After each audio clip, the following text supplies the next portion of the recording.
Hello everyone, and welcome back to Game Easy, Roll Good. We are continuing our series here on the subclass changes for spellcasting classes in the Player's Handbook for Dungeons & Dragons in 2024. We are continuing today with the Cleric, and all of these videos for the subclass changes are available in a playlist that's available on my channel page as well as in the description down below. You can click on that and just gonna watch them through if and when you have the time. But before I get started, if you're a new viewer to this channel, or if you keep coming back but you haven't quite made the commitment to hit that subscribe button, please consider doing so now, or even at the end of the video, or any time during this video, really. I really appreciate that kind of support. But yeah, we're continuing with the Cleric today. They've had some interesting changes. You know, there's not a lot of changes with spellcasting classes in general, at least with the base classes, because you know, the features for spellcasting classes are kind of the spells that you get, but there are some things that are going on with the Cleric, and some very interesting things too. So let's go ahead and get started and see what I'm talking about. So to begin with, we have the subclass preview. So the descriptions for each subclass are pretty long, so I had to break them between two slides, but we're starting off with the Life Domain Cleric and the Light Domain Cleric. These were both subclasses in the 2014 Player's Handbook. And I'm putting the descriptions here. I'm not going to read them, but I'm putting them here because the goals of the game designers said that they were not only trying to make the base classes feel more like that base class, but also make the subclasses feel more emblematic of that subclass. We can kind of see if they hit that mark. And then moving on, we also have the Trickery Domain Cleric in addition to the War Domain Cleric. So we can see that all four of the subclasses in the 2024 Player's Handbook were present in the 2014 Player's Handbook as well, so that's interesting to see. A lot of classes had a mix and match of 2014 subclasses and some newer ones as well, but for the Cleric specifically, all of the subclasses present were originally published in the 2014 Player's Handbook. Starting off with the Life Domain, this is sort of the healer subclass, the healer-focused subclass. So we're starting with the bonus proficiencies that they got. You gained proficiency with heavy armor in 2014. However, this is one of the choices that you make at level 1 as a cleric through your Divine Order feature, where you can either choose martial weapon proficiency and heavy armor proficiency, or you can choose that spellcasting feature as well. So you still get this at level 1. It's just removed from the subclass features. It's now baked into the base cleric class. Also at level 3, we have Disciple of Life. In 2024, it says, when a spell you cast with a spell slot restores hit points to a creature, that creature regains additional hit points on the turn you cast the spell. The additional hit points equals 2 plus the spell slot's level. So there's two big changes here from 2014. This now requires using a spell slot, so you can't. So if you're getting a spell for free, like from a feat or some other feature, then of course it wouldn't benefit from this Disciple of Life. And the bonus healing also now occurs on the turn that you cast the spell. I think this is the biggest change that kind of breaks up the old Goodberry shenanigans, where you get Goodberry on a cleric from however you want to do it, and then the one, it heals 1 hit point, but then also heals 2 plus the spell slot's level, so it's 2 plus 1, so that's 4 hit points per Goodberry. That's 40 points of healing for a first level spell, as long as you take the time to eat it out of combat, and you can basically recover all your hit points very easily. So that doesn't work anymore in 2024. They kind of fixed that little exploit or loophole, whatever you want to call it. So that's a little unfortunate. This also nerfs spells like things like the aura. I think there's an aura that heals, or that can heal, but it'll only heal on the turn that you cast it. It won't heal on subsequent turns as it continues going. So that's a little unfortunate that spells like that kind of caught astray in that way, just because Goodberry was kind of a little overpowered with this feature. Moving on, additionally to level 3, we have the domain spells, of course. So we can see at level 3, first of all, the level 1 and 3 spells are combined in 2024. So in 2014, you got spells at 1, 3, 5, 7, and 9. And then in 2024, you have spells at 3, 5, 7, and 9, but they combined levels 1 and 3 in 2024. But they traded Aid for Spiritual Weapon. At level 5, Mass Healing Word replaces Beacon of Hope. At level 7, Aura of Life replaces Guardian of Faith. And then at level 9, Greater Restoration replaces Raised Dead. These are all pretty good spells, or Greater Restoration versus Raised Dead, like you're either going to prepare one or not prepare the other. So I think that's a pretty fair trade. Greater Restoration is probably useful more often, especially since it's very sort of situational, especially in combat. If someone gets hit with something that Greater Restoration can cure, then you just kind of pop it in combat if you need to. Aura of Life is fine. Guardian of Faith is it's a damaging spell, so if you're being the healing cleric, I guess they wanted Aura of Life instead. Mass Healing Word is always great. And then Aid is just a really powerful spell. I love Aid because it's basically just a downranked Mass Healing Word, because it not only raises your maximum hit points by 5 at level 2, but it also increases your current hit points by 5. So even if they're already affected by Aid and you just recast Aid, even at the same level, they still get healed for 5 hit points essentially. If you have multiple allies down, then you can still use Aid if you're out of 3rd level spell slots for Mass Healing Word, and you can get up to 3 of your allies up depending on how many are down in that moment. So it can be very powerful that way if you use it. And then also at level 3 we have Preserve Life. So as a magic action, you present your holy symbol and expend a use of your channel divinity to evoke a healing energy that can restore a number of hit points equal to 5 times your cleric level. Choose the bloodied creatures within 30 feet of yourself, which can include you, and divide those hit points among them. This feature can restore a creature to no more than half its hit point maximum. This is now available at level 3 up from level 2 because, of course, you got your subclass in 2014 at level 1, and then the channel divinity option would be unlocked at level 2. So all of those features are basically just being bundled into level 3, which is why you still get tons of stuff at level 3 as a cleric. It is now a magic action specifically, just from a regular action. This can only target bloodied creatures. Bloodied is a keyword that refers to creatures with half health or less. And it can now also be used to target undead or constructs, assuming that the undead or construct don't otherwise specifically have text that doesn't allow them to be healed by healing magic. Moving on to level 6, we have Blessed Healer. In 2024, this says, immediately after you cast a spell with a spell slot that restores hit points to 1 or more creatures other than yourself, you regain hit points equal to 2 plus the spell slot's level. So much like the healing feature at level 3, this now also requires us expending a spell slot, so free spells don't work. And this now explicitly applies to AoE healing spells in addition to single target healing, where that wasn't quite as clear in 2014, although I think anyone might have ruled it that way. But now it's just it specifically says multiple creatures or 1 creature other than yourself. Moving on to level 8, we have the Divine Strike feature. So this is the one that added more damage on your melee attacks as a cleric. This was removed in 2024. However, the base cleric class, if you watched my video from last week or from the previous playlist, then you would know that the base class for the cleric has a similar feature at level 7, where you can choose between more damage on melee strikes or more damage on your cantrips. Finally, at the capstone for the life domain, we have Supreme Healing at level 17. In 2024, it says, when you would normally roll 1 or more dice to restore hit points to a creature with a spell or channel divinity, don't roll those dice for the healing. Instead, you use the highest possible number for each die. For example, instead of restoring 2d6 hit points to a creature with a spell, you restore 12. So now the main change here is that it now applies to channel divinities, such as the cleric's Divine Spark channel divinity, which is pretty cool. It's also worth noting that the healing spells in 2024 were buffed, where they're basically doing double the amount of dice that they were before. So this feature, I mean, of course, it doesn't come online to level 17, but this feature is now even more powerful than it was in 2014. Not only because it extends to channel divinity, but because healing spells in general, specifically the ones that roll dice, are more powerful. Moving on to the light domain. So at level 3, we start with the bonus cantrip. This was removed in 2024, but much like the heavy armor feature for the life domain cleric, this is now baked into the level 1 choice for your divine order, where you can either choose heavy armor and martial weapon proficiency, or you can choose an extra cleric cantrip and some proficiency. You get like wisdom to some intelligence checks.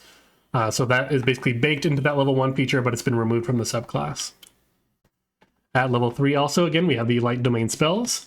So again, the level 1 and 3 spells from 2014 are baked into the level 3 spells of the light domain in 2024. See Invisibility replaces Flaming Sphere, and then Arcane Eye replaces Guardian of Faith. So we can see that Guardian of Faith is kind of getting removed from a lot of domain spell lists, which is kind of interesting. The light domain is was previously sort of like the fire mage of the cleric, but I think they've also kind of doubled down on this idea that it's not only fire and stuff, but it's also like illuminating stuff and kind of seeing more, which is why you have See Invisibility and Arcane Eye baked in here in place of even Flaming Sphere, which is of course a fire spell.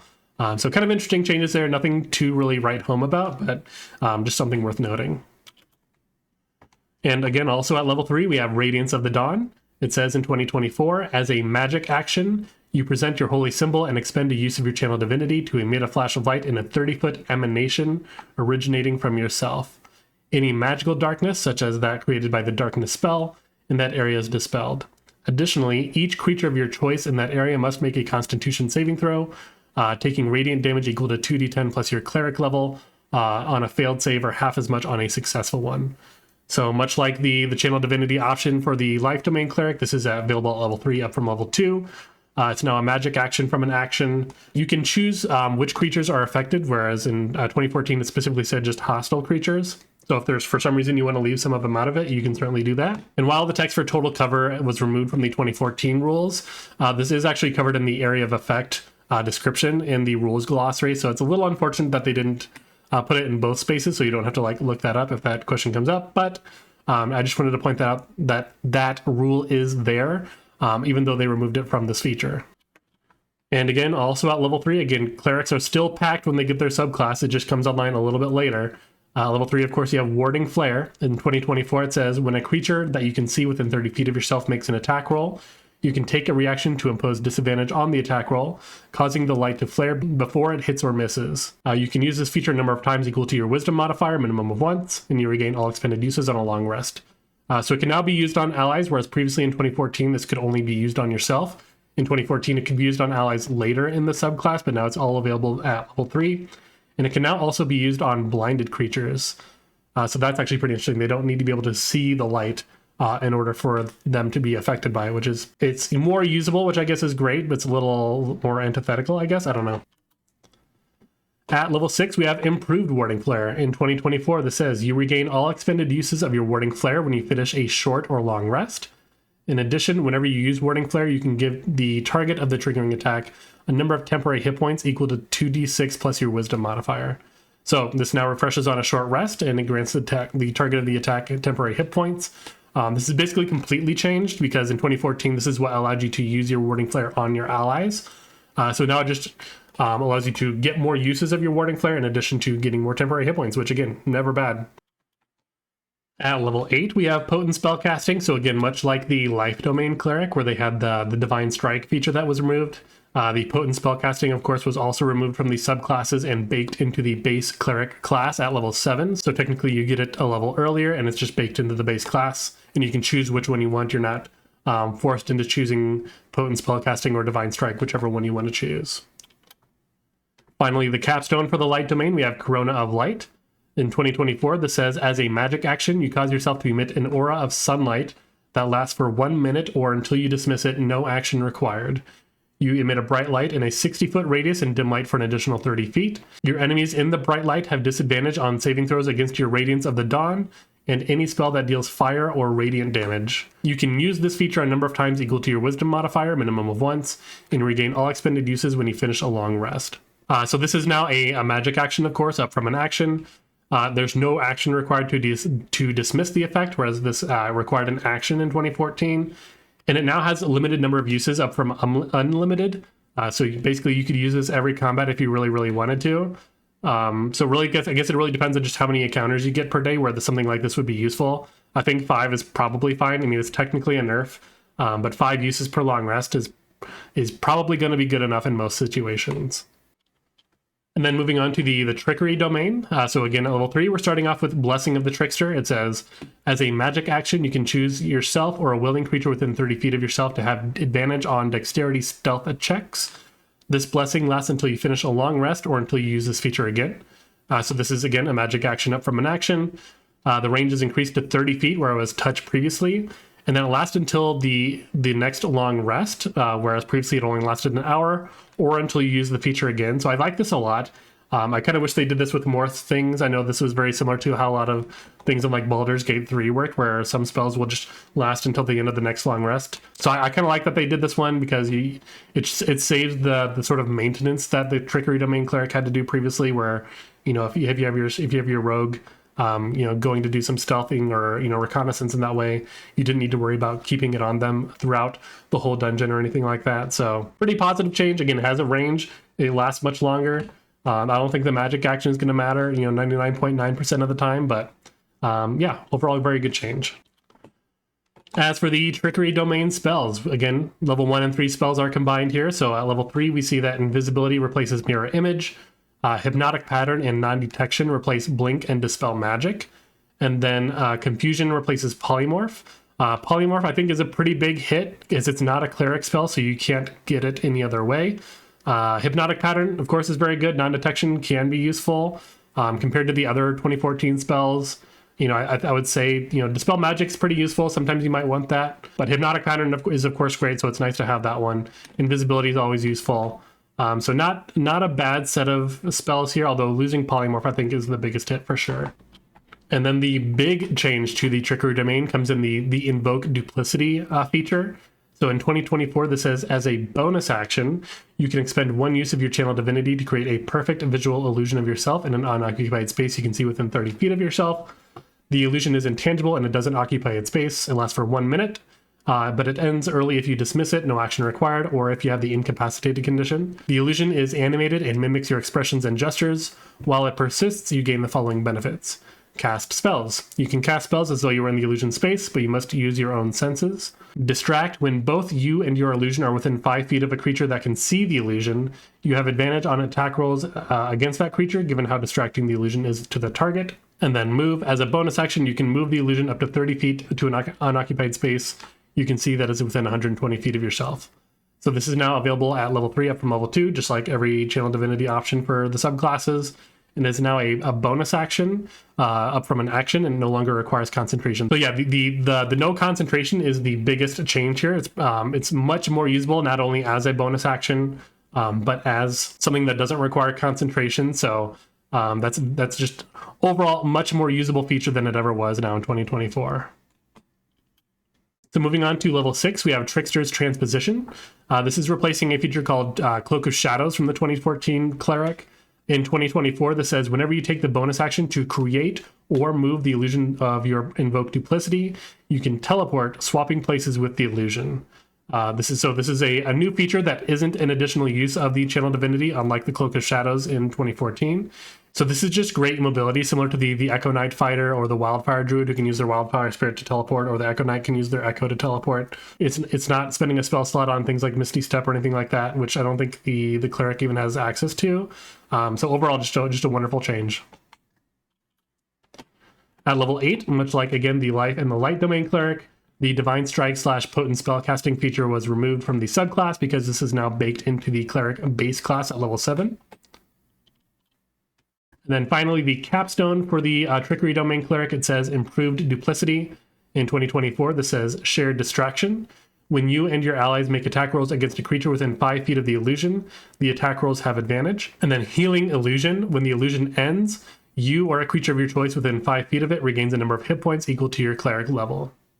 So this is just a functionally different feature than it was in 2014. It no longer summons 4 total illusions. You still have just the 1 illusion from Invoke Duplicity. However, it now grants advantage on attack rolls to all allies who are attacking targets near the duplicate. And it now heals allies near that duplicate when it ends. And again, whenever it ends, whether it just runs out of time, or you choose to end it, or if you get incapacitated and then it ends, you still get that value no matter what. So that's very cool. Comes online super late at level 17, but advantage on all attack rolls for your allies means that they don't need to use whatever resource they might need to be using to get advantage on all attacks. So a very powerful feature indeed. And then finally, we're moving on to the final subclass in the 2024 Player's Handbook for the Cleric, the War Domain Cleric. Again, starting at level 3, bonus proficiencies. You gain proficiency with martial weapons and heavy armor. This was removed from the subclass because this is now baked into the level 1 choice as a cleric through Divine Order. For the War Domain spells, again, the level 1 and 3 spells are combined, just like every other subclass. We can see that Guiding Bolt is replacing Divine Favor. Fire Shield is replacing Stone Skin, and then Steel Wind Strike is replacing Flame Strike. So Guiding Bolt is kind of a loss. I kind of liked having Divine Favor. At least this was something that I liked as a multi-class character, because otherwise Divine Favor is something that's only on the Paladin spell list. You can't get it any other way. So if you're trying to play a War Domain Cleric as sort of a martial character, you don't have that sort of Hunter's Mark / Divine Favor kind of bread and butter spell. You just have Guiding Bolt, which clerics have access to anyway, so kind of a loss there. Fire Shield replacing Stone Skin, I think that's overall just a positive change. And then Steel Wind Strike replacing Flame Strike. Flame Strike is probably just better burst for sure. I think Steel Wind Strike is just a very cool spell though, so I'm glad to see it here. Also at level 3, we have Guided Strike. In 2024, it says when you or a creature within 30 feet of you misses with an attack roll, You can expend a use of your channel divinity and give that roll a +10 bonus, potentially causing it to hit. When you use this feature to benefit another creature's attack roll, you must take a reaction to do so. So again, like all the subclass channel divinity features, this is now available at level 3 from level 2. And it now extends to other creatures within 30 feet, whereas in 2014, the initial feature only applied to yourself. And it's only usable when the attack misses, which limits the chances that the feature gets wasted. Because if you're getting a +10 bonus to your hit, chances are you're probably going to hit. In very rare circumstances, if you just miss the mark that much, the vast majority of times this is going to turn a miss into a hit. It does have the caveat where you must use your reaction to use this on a creature other than yourself. Again, at level 3, we have the final feature here of War Priest. In 2024, this says, as a bonus action, you can make one attack with a weapon or unarmed strike. You can use this bonus action a number of times equal to your wisdom modifier, minimum of once, and you regain all expended uses when you finish a short or long rest. So this now no longer requires an attack action to enable the bonus action attack, which I think is very cool because you can cast a spell and then still hit someone with your weapon if you want to. The attack can also be an unarmed strike if for some reason you're an unarmed strike cleric, or if you have high enough strength that you think you can pull off a grapple, for example. And this now refreshes on a short rest, which I think is a very welcome change. This is something I would have liked to see in 2014 for especially multi-classing purposes for classes that don't have easy access to bonus action attacks, but maybe that would have been too strong, strictly for multi-classing reasons. So I'm glad to see it in 2024 regardless. Moving on to the level 6 feature, we have War God's Blessing.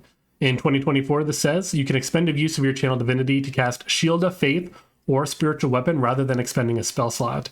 When you cast the spell either way, the spell doesn't require concentration.